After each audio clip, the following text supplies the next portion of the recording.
Hi అండి, అందరికీ నమస్కారం అండి. ఫ్రెండ్స్, ఇప్పుడు అందిన వార్త.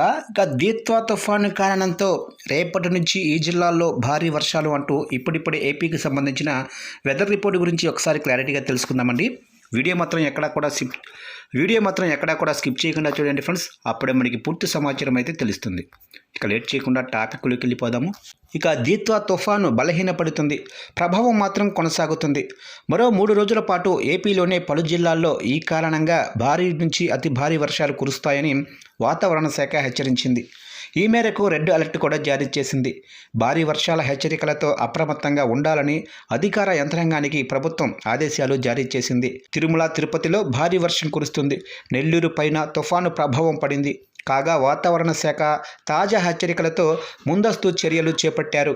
దీత్వా తుఫాను చెన్నైకి 50 కిలోమీటర్లు, పుదుచ్చేరికి 130 కిలోమీటర్లు, నెల్లూరుకు 200 కిలోమీటర్ల దూరంలో కేంద్రీకృతం అయి ఉంది. రాబోయే 12 గంటల్లో వాయుగుండంగా బలహీనపడే అవకాశం ఉందని విపత్తు నిర్వహణ సంస్థ వెల్లడించింది. కాగా రాబోయే 3 రోజులు నెల్లూరు, చిత్తూరు, తిరుపతి, దక్షిణ కోస్తా జిల్లాల్లో భారీ వర్షాలు కురిసే అవకాశం ఉందని వెల్లడించింది. ఇక తీరం వెంబడి బలమైన గాలులు కూడా వేస్తాయని తెలిపారు. మత్స్యకారులు వేటకు వెళ్లకూడదని సూచించారు.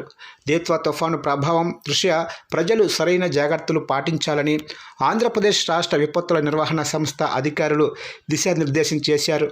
చెన్నై తీరానికి దగ్గరగా ఉత్తర దిశగా పయనిస్తుందని తెలిపారు. తుఫాను గంటకు 5 కిలోమీటర్ల వేగంతో కదులుతోందని వివరించారు. దీంతో మత్స్యకారులు వేటకు వెళ్లొద్దని సూచించారు. ఇక తీరం వెంబడి గంటకు 80 కిలోమీటర్ల వేగంతో బలమైన గాలులు కూడా వీసే అవకాశం ఉన్నందున ప్రజలు అప్రమత్తంగా ఉండాలని అధికారులు సూచించారు.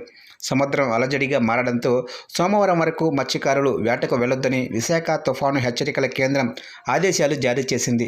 కృష్ణపట్నం పోర్టుకు 3వ నెంబరు, విశాఖ మచిలీపట్నం, కాకినాడ సహా ఇతర పోర్టులకు 2వ నెంబరు ప్రమాద హెచ్చరికలను కొనసాగిస్తున్నారు. దీత్వా తుఫాను బీభత్సం సృష్టించే అవకాశం ఉన్నందున వాతావరణ శాఖ హెచ్చరికలతో కడప జిల్లా అధికారులు అప్రమత్తమయ్యారు.